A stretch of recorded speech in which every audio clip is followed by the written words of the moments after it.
Okay, so sure to be another very long and lengthy video. Um, but I wish I had seen something like this, so here we go. So, I have two cylinders here of oxygen, obviously, and I want to use my Invacare home fill compressor to take oxygen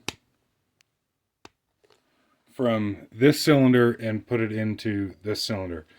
Now, both of these are K cylinders, 250 cubic foot nominal cylinders, and so this is kind of strange and stupid to take, you know, oxygen from one and transfer it into the other. However, where this becomes, um, in my opinion, sensible and cost effective is if we were talking about something like a little 20 cubic foot cylinder. Um, Welding gases, and as with like a lot of other things, become cheaper the larger the quantity that you buy it in. However, these larger K cylinders are, I don't know, something like 150 pounds or something like that. They're reasonably large and reasonably heavy to move around. Something like a little 20 cubic foot oxygen cylinder is very lightweight and very easy to move around. The one that I have, I think I weighed it's like 11 pounds or something like that. Um, so that's cool. You know, it's a small, lightweight little cylinder that, you know, you could literally toss in a backpack or something. You'd have to be more than a man than I am to toss one of these cylinders on a backpack and go hiking around with it. um, so yeah, small cylinders, cool and fantastic and portable, but the gas inside of them is horrendously expensive in comparison to these larger K cylinders, and it makes perfect sense. It is much cheaper and easier and more cost effective for a welding supplier to fill and transport these larger cylinders than it is the little cylinders. So right now, at the current time in my area from my supplier, it's what the fuck is it? Doesn't matter, but it does. It is May 7th of 2023. Um, this K cylinder of oxygen cost me $44 for the gas. On a 20 cubic foot cylinder, the cost of the gas is $20. Um, so, fuck, I'll pause it and do the math. No, I didn't have to pull out a calculator for the 20 cubic foot, just the larger one. But so this K cylinder, 1 cubic foot of oxygen cost me approximately 18 cents, where on the smaller cylinder it cost a dollar per cubic foot, 20 cubic foot cylinder, $20 gas cost. Um, and so it is obviously much cheaper to buy oxygen in the larger cylinder and then refill it into the smaller cylinder. Now, of course, what you can do is you can get a oxygen transfer hose. You can buy these on eBay all day long. You know, it's just a high pressure hose that has a CGA 540 on either end. And to a point, you can refill smaller cylinders with that. However, the only thing that a transfer hose will do for you is equalize the pressure in between two cylinders. And, you know, so say you have 2200 psi in a large cylinder and 0 psi in a 20 cubic foot, you could probably refill the 20 cubic foot to maybe 2000 psi the first time. The next time that you go to do it, now you've only got 2000 psi in this cylinder, 0 psi in the 20 cubic foot. If you stick a transfer hose on there and open the valves, now maybe you're down to 1800 psi or something, and it just continually gets worse and worse.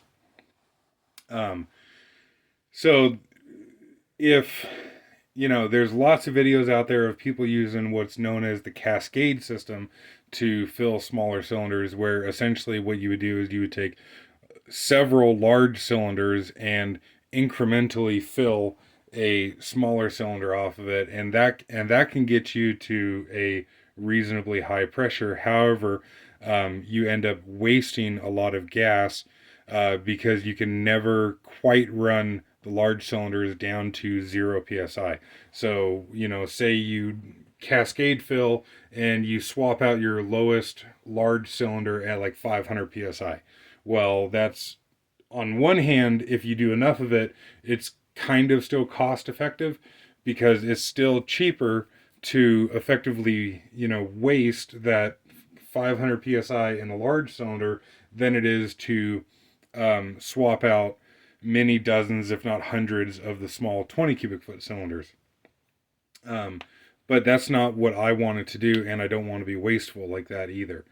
I know at least my supplier, when they get an oxygen cylinder back, they actually have to vacuum down the cylinder and then refill it, which on one hand is cool because then the next guy that gets a cylinder knows that he's getting a good clean cylinder that, isn't like, if the valve was like left open from the previous guy or something and atmospheric air got in here, that atmospheric air is not getting, filled on top of and sent to the next guy.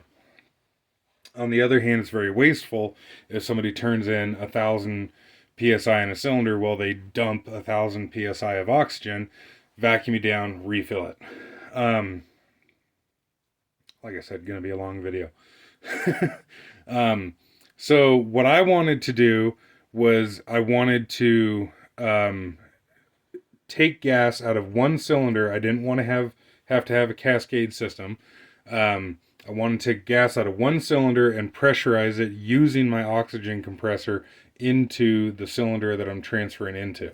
In this case here, I have these two just for demonstration purposes. Like I said, normally I'd be going from a large cylinder to a little 20 cubic foot. Although the situation did come up the other day where I had several large cylinders that were at about 500 psi each. So that's low enough that I don't want to have it on my work vehicle because, 500 psi isn't enough to get a full day's work out of.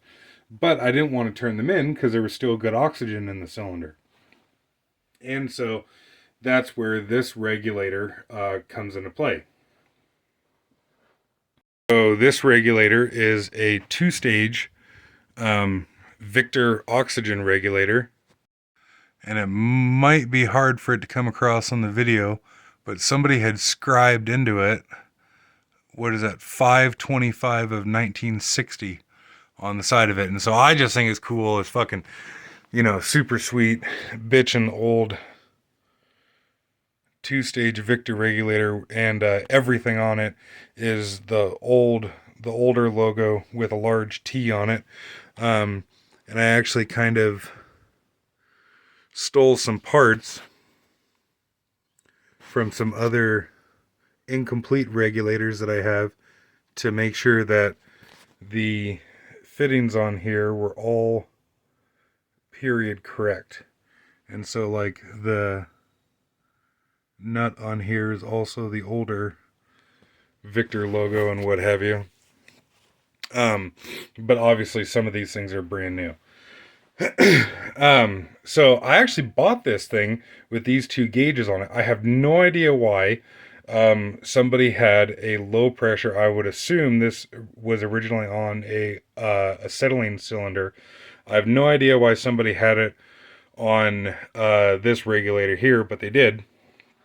This is old enough that it doesn't actually say on it whether or not it is specifically a oxygen regulator or not, but it is 500,000 serial number, so it does make sense going off of the date on the side there that this would be about from the 60s. And like, if somebody knows more about this than I do and can look up serial numbers and everything, I would sure love to know because I just fucking nerd out on this stuff. But this is old enough that this was a painted regulator. I don't know when they quit doing this, but they, back in the day, painted the backside of the regulator the appropriate color for what gas it was going to. Green for oxygen, red for acetylene. But this is, near as I can tell, a standard oxygen regulator. The spring inside of this second stage here seems to be a standard spring that you could like turn up to 200 psi, and it obviously only has a 30 psi gauge on it, so you just got to be really careful and very small, make very small adjustments on the hand wheel here. Oh yeah, that also is the old logo, but it came with some weird tank fitting on it. I don't know what the deal was with the tank fitting. And it came with this valve on it, and I think like a 3/8 flare, like 3/8 copper flare fitting on the end of it. I don't know what the deal was with that. But I got a Parker heavy wall 1/4 inch NPT. So this is rated for like 4,000 psi or something like that. And then this valve here is a 1/4 inch NPT Western Enterprises needle valve that goes male to female. And then I have a, as I showed, a oxygen hose, high pressure oxygen hose coming off the end of it, rated for what, 3,000 psi. And with the way that this valve here is oriented, it is actually facing in the intended direction. When you close down the valve here, the gas is trapped behind a metal to metal seat there, and the packing nut and the stem of the valve is not under pressure. And then I had just put this T on here originally just because that's what I had lying around, and then come to find out it actually works out great to hold this little hose here. What this hose is it is the quick connect fitting to go into the side of the invacare compressor. And then, like I said, it came with this valve here, which is a really sweet little valve here. I've actually not seen one like this. It's got like a spring-loaded deal, and what feels all the world to me like a Bakelite knob on it. And unfortunately, this valve I have facing the wrong direction if we look at the little arrow on the front of it there, but I just like the logo, quite frankly, and I wanted that to face forwards. So, yeah, sweet old bitchin' Victor regulator. It's not old enough that it only says San Francisco on it. It says San Francisco, Chicago, but this is the condition that I got it in, and in just fantastic shape. I did have to pull out both of the gauges on it because they were leaking at the threads a little bit, which I guess can't blame it for, because, you know, what, 80-year-old thread sealant or whatever the fuck that was in them. But yeah, so the reason for getting this individual regulator is because I found a smoking deal on eBay. I bought this regulator with the 2 gauges, with this valve here, and whatever the crap fitting was on the side of it, for $42 on eBay. And so I couldn't beat that one bit. But I needed a 2-stage regulator, and it just happened to work out that I found such a smoking deal on this one here, and that it already had the low pressure gauge and what have you on it. I needed a 2-stage regulator because a 2-stage regulator has a very consistent delivery pressure. If you want to know more about that, look at my most recent, the video that I uploaded before this one, number 344. I nerd out on 2-stage regulators for like an hour.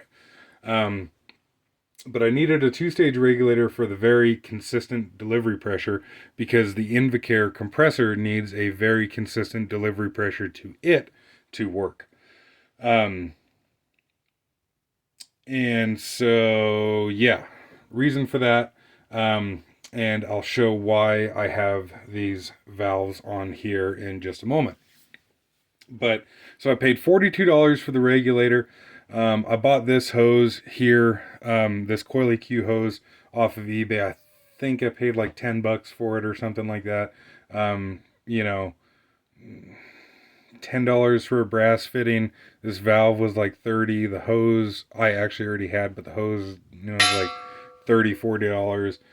Just that fitting actually was like fucking $20. So I don't know. Round it up, we'll say I have $200 into this setup here. If I refill 10 20 cubic foot cylinders, which funny enough you could actually do off of one 250 cubic foot cylinder. If I refilled 10 20 cubic foot cylinders using this setup and my invacare compressor, then this whole deal would have paid for itself. I obviously already have the invacare compressor and concentrator, and I guess that brings up a good point of why not just use the concentrator to feed the compressor to refill the small cylinder. I need to make another video about it. I already have one video up about it. The invacare concentrator only produces about 95% oxygen. I don't know what the other like the concentration of the oxygen is only about 95% pure. I don't know if the rest of it is nitrogen or if for some damn reason there's more carbon dioxide or argon in there or whatever. And I don't know exactly what purity these things create, but I talked to the company that I got this thing from, and they said that about 95% is the mechanical limit of how pure of oxygen this thing can create. Now that's fine for someone who's breathing off of it, or if you were to use the oxygen for cutting scrap metal or just using a rosebud or something like that, 95% is perfectly fine. However, if you are welding off of it or cutting off of it, the cutting kind of sort of works. I'll make a better video about it. But if you are welding off of it, 95% oxygen is not enough. You need to have essentially 100%, which is what you get from the welding supplier. Of course, it's not actually 100%. It's probably like 99.95 or something, whatever the fuck it is. But for argument's sake, we'll say that this is 100% oxygen. If you want to see a video on how the refilled oxygen does off the concentrator versus store-bought, if we're going to call it, oxygen, check out my video number 231 titled Bad Oxy Fuel Cut Quality with Your Cutting Torch. Maybe it's the Oxygen invacare home fill. And if I remember to, I'll put a link to it in the video description. And then this was a piece of steel that I was farting around with, brazing, and the helper was putting some MIG welds and shit on it. But this was welding with filler wire with the store-bought oxygen. So obviously I need practice, but at the same time it was doing all right. And then this again was a store-bought oxygen. This was the refilled oxygen here for that little stretch there. And it was sparkling like crazy, and it was popping, and it was nasty, and it didn't flow worth a shit. And then this section here, I had done nothing else other than switch to store-bought oxygen. I had the same filler wire, same pressures, same regulator, the whole 9 yards. The only difference between those two is that that is the oxygen off of the invacare concentrator, and that is the oxygen purchased from my local weld supply. So yeah, forget where I was. That's why I have a need to refill from these cylinders versus the concentrator. So, okay. I guess probably enough rambling on about all that bullshit. So, both of these cylinders actually have pressure in them. Like I said, I'm just using it for a demonstration here. But if we were to pretend that this cylinder had pressure in it and this one was at 0 psi, I'll show you what my idea is for how we go about transferring it over. So the first thing I'm going to do is actually shut down this valve here, and then make sure this one is shut, make sure this is backed off, open up the cylinder and adjust. Ooh, see how fast that goes? And why you got to be really stinking careful, because I really don't want to damage that gauge. So adjust to approximately 5 psi. I will take my refill hose here, again pretending that this cylinder is empty. And I'll actually leave that just a little bit loose, crack open this valve, and what that will do is purge the air from this refill line, because I do not want to put air into this cylinder. I only want to put oxygen into it. So valves open on this one. I will open this valve here and then open this tank valve.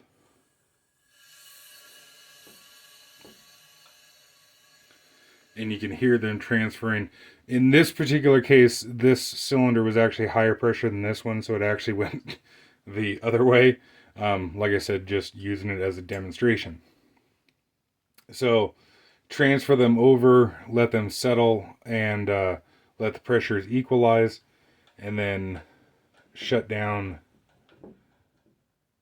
this cylinder and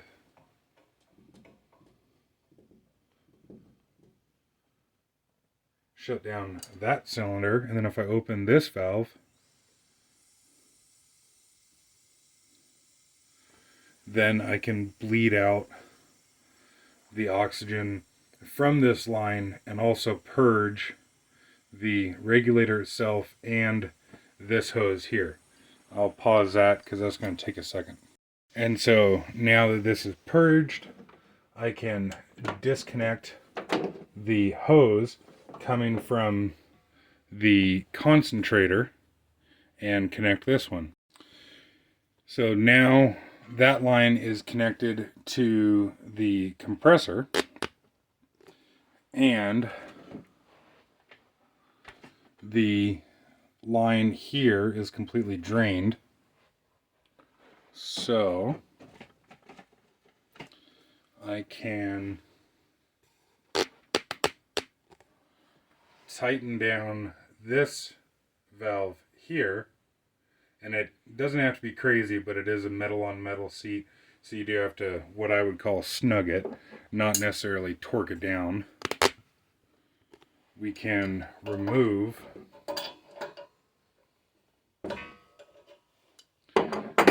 this line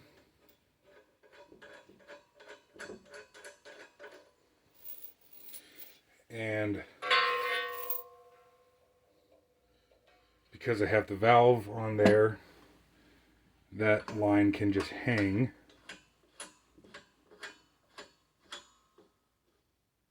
Hook up this line here.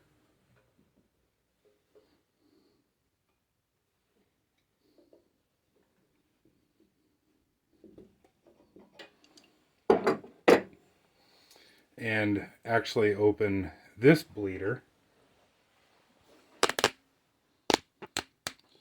And if I come back over to this setup here, open the tank cylinder, I don't have anything coming out of the transfer line because this is shut off.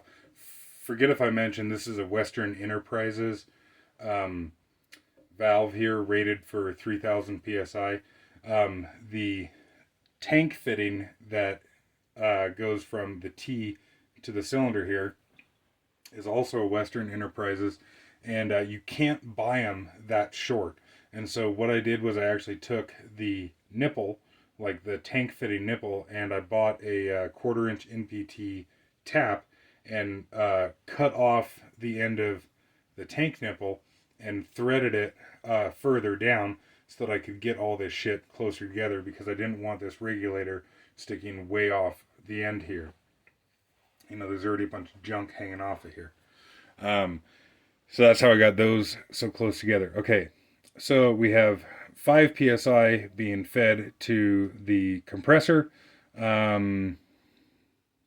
This line here hooked up to the compressor, and we just simply hit start on the compressor. And I should say too, this compressor is completely and totally unmodified, aside from the fact that I did put an hour meter on the front of it, just simply to make it easier to read the hours, because the factory hour meter is actually on the back side. And so because this is completely and totally unmodified, when you first turn the compressor on, it'll say O2 below normal, and it'll wait 5 minutes, something like that, before it actually turns on the compressor inside of it. I don't entirely know why it does that, but it does. Okay, so now it has started filling, as indicated by the sound of it running and the filling light coming on. And so now you can tighten down this bleeder, which will purge the air out of this line here.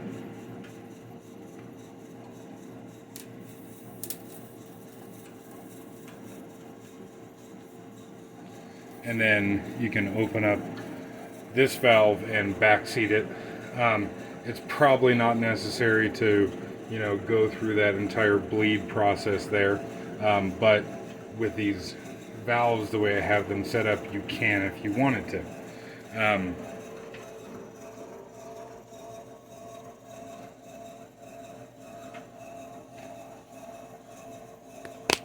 And so if we look at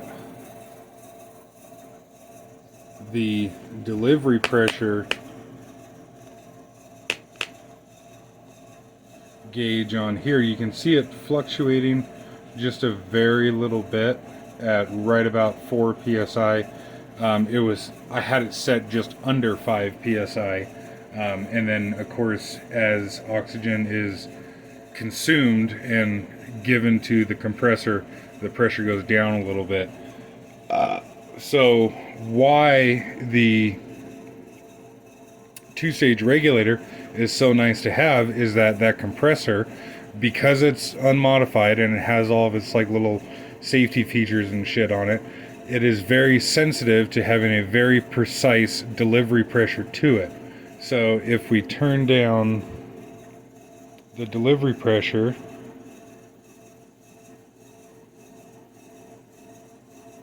say to about there, and wait a second,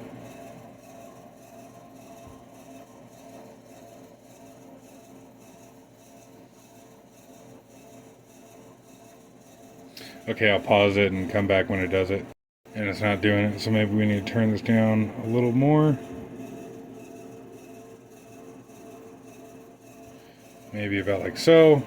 Pause it again. Then what the compressor does is it trips the O2 below normal level, and actually if the pressure stabilizes again, comes back up a little bit, then it'll switch to filling, but it'll cycle back and forth like that because the delivery pressure to the compressor is too low.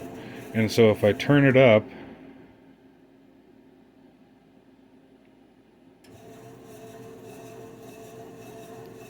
to about there, then it'll run just fine and run until it fills the other tank and the compressor automatically shuts off. If I turn this up not even very much, but just to about 6 psi, then what'll happen is it'll trip the alarm, and what does it say? Attention. And so it shuts off the compressor and it will not automatically come on again. You have to switch the compressor off, fix whatever the issue was, and then turn the compressor back on again. And so if I come back over here, I've turned down the pressure on the regulator.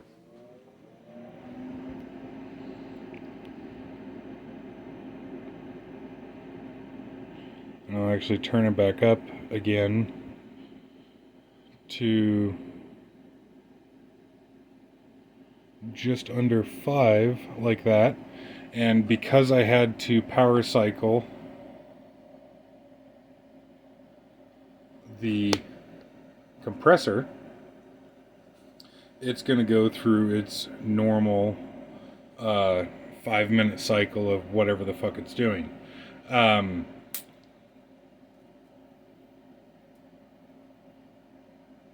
And I think that pop, I just recently swapped out this fitting here. I think the thread sealant that I put in there is actually not cured yet, and it's kind of like blowing out of there a little bit. So I guess maybe I got to deal with that.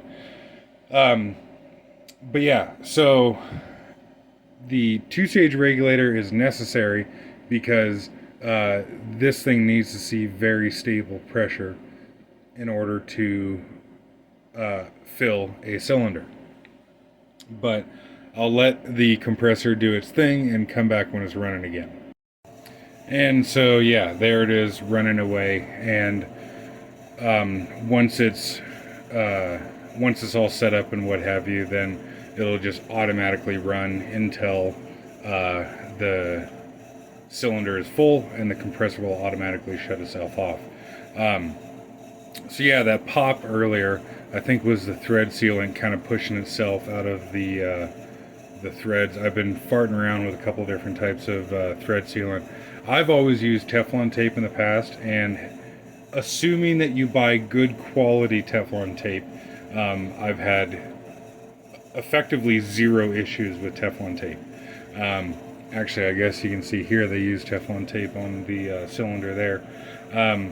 However, I don't like how ragged, I guess, if you will, Teflon tape looks, which is maybe a nitpicky thing, but yeah, I've been farting around with different types of sealant, and the one sealant that I was using on there, I think it was like Permatex or something, which, come to find out, has a big old flammability warning on the side of it. However, I'm very careful not to get any on the inside, like inside the fitting here, where it would actually be in, like in the fitting with the oxygen. But still probably not a good idea, considering that you're using it around oxygen, but that's what I've been doing. And I should probably make a video in its own right about different Teflon tapes and sealants. And I guess to point it out here, so this cylinder I got from my local weld supplier, and you can see the hand wheel on top here is bent, which is really annoying. But also that the thread on both of these is different. This is a very coarse thread, like a acetylene cylinder would be, but it's the standard diameter of a high pressure cylinder. This one here is the normal thread pitch, at least in my area, for a high pressure cylinder. I don't know what the deal is with that coarser thread there. And the oldest certification date that I see on that cylinder is 1975. I've seen much older high pressure cylinders that have the finer thread on it. So I don't know what the deal is there. But yeah, was there anything else I was going to say about that? I don't think so. So if in the very remote chance that you were somebody who was wanting to do something similar to this, there you go. That's how you do it.